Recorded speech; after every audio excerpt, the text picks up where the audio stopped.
Et depuis les Media Days à Lille, on va parler de quelque chose qui est déterminant aujourd'hui, c'est le contexte. Alors, où apparaît un message, dans quel univers éditorial, local ou culturel. C'est ce qui crée la confiance aujourd'hui. Puis l'attention, au final, les résultats. Alors, autour de la table, j'accueille Marie Ovette de 366. Bonjour, bonjour Bonjour Vincent, Marie. bonjour à tous.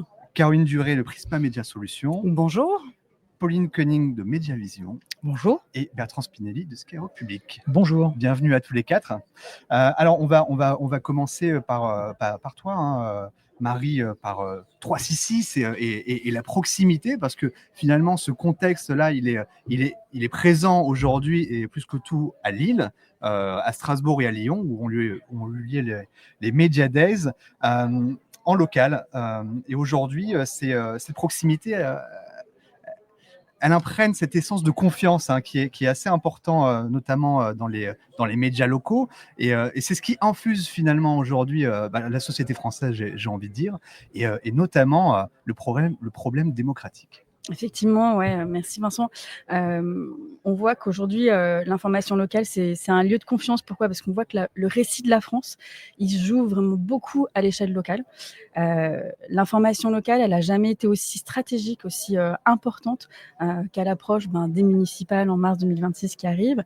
Et puis, on voit aussi que face à des plateformes qui sont toujours plus prégnante et à un contexte de surmédiatisation, on a un besoin, chacun d'entre nous, qu'on parle à nous, qu'on parle de ce que l'on fait au quotidien, de là où on travaille, là où on vit, là où on agit.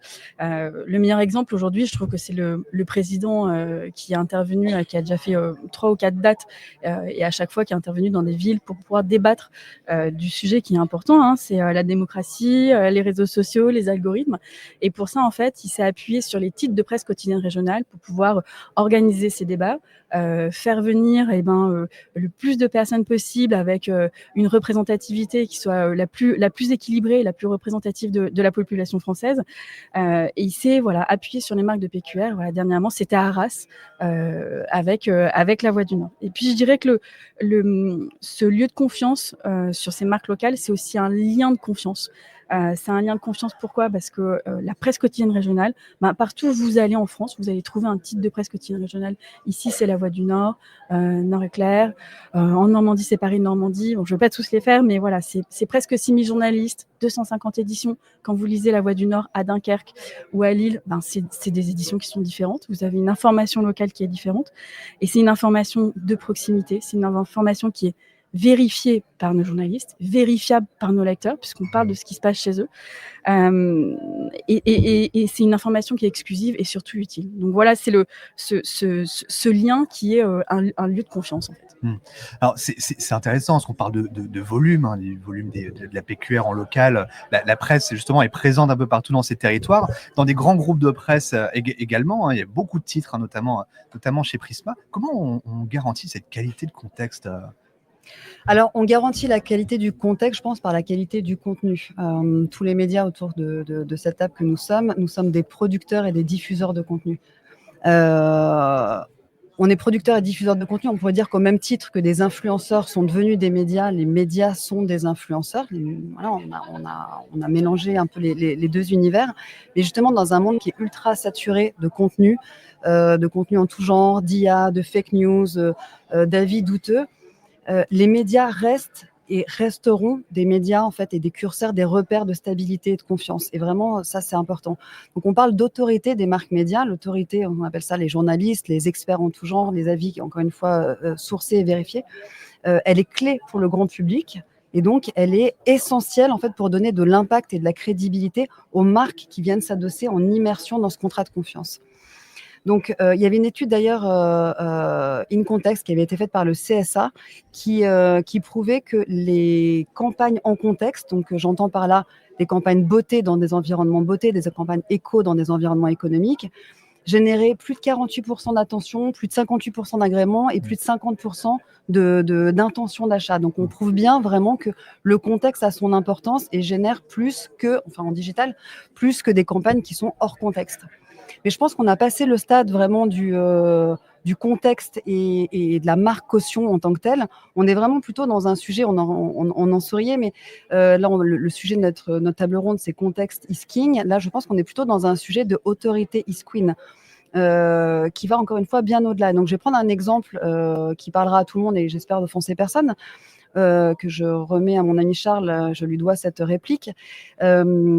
Si Nabila demain porte un sujet sur les bitcoins et fait la publicité des bitcoins, elle sera caution de ce sujet, certes, puisqu'elle porte ce message. Pour autant, elle ne fera pas autorité, au même titre que Capital, qui est un de nos magazines, fera autorité sur ce sujet des bitcoins.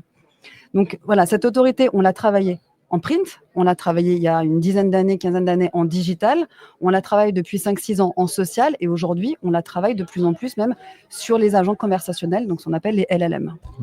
Alors, on a le cinéma aussi autour de la table avec toi Pauline. Ce contexte, il est assez particulier quand même. Au cinéma, on est dans une salle, on est complètement dédié à un film, à un produit culturel qu'on va voir. Exactement. Peut-être nous en toucher plus. Le média cinéma, c'est un contexte très particulier et unique dans le paysage médiatique et de tous nos médias divers et variés. Déjà, c'est la première sortie culturelle des Français. Et à peu près 65% des Français qui sont des spectateurs cinéma et on monte jusqu'à 85% sur les 15-24. Aller au cinéma, c'est un plaisir, c'est un loisir, mais c'est surtout un plaisir. Soit on vous impose le film, ça dans ces cas-là, malheureusement, on ne peut pas avoir systématiquement le final cut. C'est surtout un lieu. C'est un lieu, c'est un écrin. On parle toujours, nous, d'écrin. On parle beaucoup d'écrin dans le média, mais le média cinéma, c'est un écrin unique. Il y a une immersion sonore absolument totale. Et on a un écran qui fait entre 30 000 et 40 000 fois la taille d'un écran de téléphone mobile. Donc, c'est sûr que ce contexte-là, et d'autant plus qu'on met à disposition les mêmes conditions de diffusion d'un film pour un annonceur. Donc, pour un spot de publicité, vous aurez les mêmes conditions que de diffusion d'Avatar, entre autres, qui va sortir demain. C'est aussi un contexte publicitaire sur lequel on fait extrêmement attention. On fait en sorte que l'avant-séance soit une avant-séance qui fasse partie du spectacle. C'est-à-dire que la bande publicitaire, elle est systématiquement composée aussi bien de spots commerciaux et de spots de pub que de bandes-annonces de films.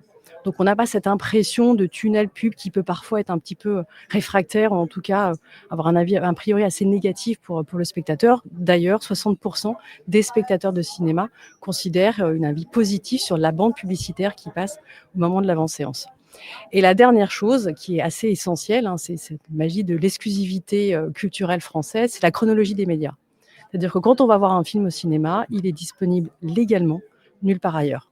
Donc c'est pour ça aujourd'hui que les Français viennent se rendre au cinéma pour ce contexte très particulier qui fait que, et on le fait très très souvent, on post-teste les différentes campagnes, nous on parle plus d'impact ou d'attention impactante plutôt que d'attention utile. Parce qu'on note bien que voilà, l'effet d'une campagne publicitaire au cinéma a un effet sur l'ensemble du funnel marketing, principalement sur la considération, voire pas même sur l'intention d'achat.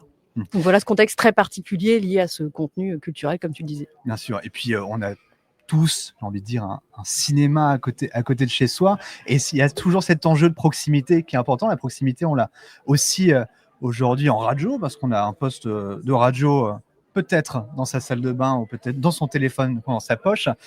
Et puis Skyrock, qui est aujourd'hui ici autour de la table avec toi, Bertrand, que tu représentes par la voix, qui est aujourd'hui un média d'expression, parce que Skyrock a son identité et ses communautés. Alors c'est intéressant aussi de voir comment aujourd'hui, avec ces codes, avec vos codes, vous arrivez à accompagner les marques, les annonceurs qui vous dédient leur budget. Oui, effectivement. Alors en fait, ce qui est intéressant, et ça fait un petit peu écho avec tout ce qu'on a dit auparavant, c'est que effectivement, il y a le contexte qui crée en fait un contexte favorable à la réception publicitaire. Et Skyrock, en fait, ce qu'il faut comprendre, c'est que c'est une radio qui a quelques années maintenant, qui est née après les radios libres et qui a su créer en fait une relation très particulière avec son auditoire. En fait, Skyrock s'est créé sur des valeurs qui sont fortes, des valeurs de liberté, d'engagement, de diversité, d'inclusion, etc. Et donc, en fait, ce travail pendant des années, cette sincérité de Skyrock fait que ça a créé une relation particulière en fait avec l'auditoire, et je dirais même que ça a créé une conversation avec l'auditoire. C'est-à-dire, en fait, il y a des échanges, il y a une compréhension et une volonté en fait de ne pas raconter n'importe quoi, mais vraiment de rentrer en relation avec l'auditoire. Donc ça veut dire une marque en fait qui investit sur Skyrock, eh bien forcément elle va bénéficier de cette caution-là et aussi de la relation qu'on a avec l'auditoire. Donc ça c'est vraiment très intéressant et ça veut dire qu'on est capable en fait d'adresser des sujets très compliqués. Il y a vraiment une distinction selon moi entre le fait de pouvoir afficher plein de fois en fait une publicité sur les réseaux et puis de vraiment rentrer dans une relation de discussion et de compréhension. Ça nous permet en fait en tant que Skyrock, et ça vaut aussi pour mes camarades en fait, c'est de pouvoir en fait adresser des sujets très sensibles qui méritent en fait d'être expliqués, d'être contextualisés. Et par exemple, nous on a travaillé sur la vaccination pendant la crise du Covid, avec l'idée de ne pas vacciner les gens, mais en fait leur donner la possibilité en fait de comprendre en fait les tenants, les aboutissants, d'émêler le vrai du faux. C'est notre rôle en fait à nous d'entrer en conversation sur ces sujets-là. Par exemple, on est également une radio militaire. Il faut savoir que Skyrock depuis 2018-2019 a créé Skyrock PLM, où en fait c'est pour créer du lien entre l'armée, entre la nation, entre les auditeurs, avec les Français. Et ça, je pense qu'on ne peut le faire que si on a travaillé pendant des années sur cette relation particulière avec l'auditoire, avec le public. Et ça, je pense que c'est une valeur importante et c'est ce contexte en fait qui peut nous permettre aujourd'hui, encore une fois, de travailler tous les sujets, mais avec une seule ligne de conduite, c'est-à-dire de dire, en fait, on ne va pas plaquer un discours tout fait, on va se l'approprier. Ça veut dire qu'un annonceur qui va venir en fait pour travailler avec nous, il faut qu'il accepte qu'on le fasse à notre manière. C'est-à-dire en fait, ça nécessite bien une bonne compréhension de notre ADN commun, et ça qui est intéressant. Et voilà, donc c'est tous ces sujets en fait que nous travaillons au quotidien avec des équipes de Skyrock Public, avec une volonté en fait, c'est ces valeurs. Eh bien, c'est le prolongement de ces valeurs sur le marché publicitaire. Alors, c'est un sujet qui est très important aujourd'hui, c'est justement la sincérité, la relation humaine, la véracité des faits aussi, avec l'apparition de l'intelligence artificielle. Hein, je ne vais pas vous l'apprendre, hein, ça fait 3 ans, et là on a une grande accélération justement de l'IA sur l'information, hein, comment on s'informe et quelles ressources remontent. Aujourd'hui, Caroline, un groupe de presse comme Prisma, comment il navigue justement à travers ce marasme d'intelligence artificielle qui nous submerge? Ouais, gros challenge parce que l'IA nous oblige en fait à repenser un web qu'on a tous connu, qui était un web du clic. Donc là, on est passé à l'ère du web du zéro clic. Donc on est à l'ère d'un web ou en tout cas d'agents conversationnels où le sujet, ça va être d'être cité dans les agents conversationnels. Donc là où c'est compliqué, on a le même sujet aussi avec Google, enfin bref, avec tous ces environnements-là de référencement. Nous sommes on est la matière première des agents conversationnels. On est les influenceurs des LLM. Ce contenu chaud qu'on produit tous au quotidien, il sert à alimenter en permanence en fait ces agents conversationnels. Donc on a décidé nous chez Prisma de pas lutter contre un sujet qui est en train de se passer, mais d'agir avec. Et donc le GEO, donc le Generative Engine Optimization, donc qui est la nouvelle source du SEO, encore plus que le SEO, le GEO en fait il va prendre en compte, et encore une fois avec beaucoup d'humilité parce qu'on apprend tous en marchant, mais il va prendre en compte en fait plusieurs paramètres. Un, l'autorité des marques médias. Ça tombe bien, puisqu'en l'occurrence, on a des marques médias qui sont très fortes et qui sont en verticale. 2, va prendre les avis consommateurs, ce qu'on appelle le comment marketing. Encore une fois, là, on est plutôt en position de force, puisqu'on a des communautés, donc sur le féminin, sur l'économie, que ce soit après sur le sport, etc. Et 3e point qui va être important, c'est l'architecture des éditoriales qui doit être optimisée pour les LLM, donc qui doit être ce qu'on appelle LLM friendly. Donc nous, on va faire un audit avant, on va regarder justement ce qui concerne la marque, parce qu'en fait, la marque, quand je dis la marque, c'est une compagnie aérienne. On va tous être sur ChatGPT, Gemini, etc. Vous allez poser la question. Je cherche à faire un Paris-New York. Quelle est la compagnie la moins chère pour faire ce trajet ? Je cherche le dernier babyphone parce que je viens d'avoir des enfants, etc. On va tous faire la même chose et on commence déjà à le faire chez les jeunes générations. Donc, les marques, elles ont le même problème que tout le monde. C'est comment elles émergent, comment elles sont citées dans ces agents conversationnels. Donc, nous, on a la matière première pour le faire. On a la technologie pour analyser ces audits. Et derrière, ça va nous permettre d'accompagner ces marques pour les faire référencer au mieux dans ces agents conversationnels. Et derrière, il y avait une étude d'Avas Market qui disait que les médias deviennent justement de plus en plus importants et donc majoritaires dans toutes les sources qui sont citées par les agents conversationnels. C'est le cas du divertissement, de l'alimentaire, c'est plus de 50% des médias en fait, qui sont cités sur les réponses des LLM. Alors, quand on pense IA, ce que tu disais, on pense contenu, c'est dans le top 5, il me semble, de l'utilisation justement de l'intelligence artificielle par les Français. Le contenu, c'est quelque chose qui est très important justement, Pauline, dans le cinéma hein, aujourd'hui. Allez, je tente de faire le lien entre contenu et contexte. Aujourd'hui, c'est vraiment le point fort du cinéma. C'est ça. Alors, Sauf si je me trompe. Non, je crois que tu ne te trompes pas. Le cinéma, c'est par essence même le média de l'émotion. Et en fait, là où on vient décupler ce sentiment dans l'expérience publicitaire, c'est quand le contexte rencontre le contenu. Et là, j'ose dire, les deux sont king. Alors, qu'est-ce que ça veut dire chez nous quand on vient contexte et contenu au cinéma? Ça veut dire jouer avec les codes du cinéma. Alors, je donnais juste quelques petits exemples rapides. On a diffusé il y a quelques semaines la campagne Quartier de Noël, absolument magnifique, avec les petites panthères. Je ne sais pas si vous l'avez vu, ce film est absolument sublimissime. Ça veut dire aussi EDF qui vient souhaiter une bonne séance aux spectateurs et qui, au passage, l'informe que dans les salles pâtées, l'énergie qui est fournie est une énergie qui est une énergie verte.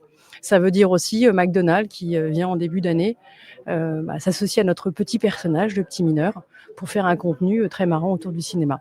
Donc voilà, c'est vraiment ce côté très vertueux, mais Bertrand le soulignait aussi, c'est quand on arrive à rencontrer contexte et contenu, c'est là où on est d'une pertinence de manière globale, et c'est là où au cinéma, on vient jouer ce côté émotionnel à fond. Alors, McDonald's, avant une séance, c'est pas très sympa parce que pendant 2-3 heures, maintenant, les films sont de plus en plus longs. On a faim. Mais bon, Désolé. on va terminer cette séance peut-être avant de passer à un cas concret que je demanderai peut-être à Marie si elle en a un sous le coude. Bertrand, juste en une phrase, la valeur aujourd'hui du contexte média pour les marques en 2025, on la composerait comment? Alors, en fait, on parlait d'IA tout à l'heure, et en fait, je pense qu'il y a une notion importante, c'est que nos médias, en fait, les médias de contenu, de contexte, eh bien, en fait, c'est un peu des humains qui parlent aux humains quand même. Donc, en fait, j'apprécie souvent de rappeler ça, c'est qu'aujourd'hui, radio, il y a un animateur, c'est un vrai humain qui parle à des vrais auditeurs. Il n'y a pas de robot qui écoute la radio automatiquement pour monter les chiffres. C'est vraiment quelque chose d'assez intéressant. Donc, en fait, chez Skyrock, en fait, on a retravaillé un peu notre manière de lancer le marché avec une baseline qui s'appelle radio fois réseau fois réel. Donc la radio parce que c'est le cœur de métier, le réseau donc qui s'enrichit avec la radio, qui permet d'aller sur d'autres terrains d'expression, mais toujours en conservant notre ADN, et le réel parce qu'en fait on est encore une fois on est des humains, on est dans le vrai, on raconte pas d'histoire, et je pense que c'est justement cette vérité, cette sincérité qui nous permet aujourd'hui de tirer notre épingle du jeu dans un monde qui se digitalise, qui devient plus IA et plus mouvant entre la réalité et le faux. Alors justement, en parlant de réel, on va peut-être finir sur cette pointe de réel concrètement. Marie, est-ce qu'on a aujourd'hui un exemple peut-être d'un annonceur chez 366 qui a tiré parti de cette crédibilité du local? Ouais, effectivement, tout à l'heure, Caroline disait que voilà, il mettait un annonceur beauté dans les pages beauté, etc. Nous, parmi l'ensemble de nos campagnes, on réalise des post-tests. Alors, je crois qu'on fait tous des post-tests. Et ce qu'on voit, ce qu'on perçoit, c'est que quand on a des campagnes, même si ce sont des campagnes nationales, donc c'est-à-dire avec la même créa sur tous les titres de PQR, donc qui vont aller toucher quasiment 19 millions de lecteurs, quand l'angle, il a un angle local. On parle des 1500 agents de telle banque. On parle d'un produit local, le camembert de Normandie ou autre. On se rend compte qu'en fait, on va gagner des points par rapport à nos propres campagnes classiques, on va dire. Sur la bonne opinion, on va gagner 10 points. Sur la confiance, sur le fait que nos lecteurs ils se sentent proches. Donc voilà. Et là, c'est vrai que l'exemple que j'avais, c'était vraiment dans la grande distribution. C'est un annonceur qui nous a activé voilà, toute l'année. Et alors, je reprends mes notes parce que je veux absolument pas dire de bêtises. Voilà, sur l'attribution, il a gagné 6 points, ce qui est quand même assez conséquent et assez énorme. Et surtout sur la perception de la campagne. Donc vraiment, la question, c'est est-ce que ça donne une image plutôt de proximité parce qu'elle communique dans la PQR. Et en fait, ce lien entre la PQR, les informations locales et les informations qui sont données par cet annonceur-là, il a gagné 20 points entre les personnes qui étaient touchées par la publicité et ceux qui n'étaient pas touchés par la publicité. Et on a la même chose, parce que c'est quand même le Graal de tous nos annonceurs, c'est surtout est-ce que ça l'incite à aller faire ses courses chez la marque. Et là, pareil, on va gagner 19 points. Donc, c'était vraiment les écarts qu'on avait qui étaient les plus importants et qui, pour moi, sont les plus parlants pour la marque. Voilà. Eh bien, merci beaucoup à tous les 4 d'avoir partagé votre sagesse. Merci. Je vous souhaite Vincent. d'excellents Media Days. Merci. Merci, au revoir. Merci, au revoir.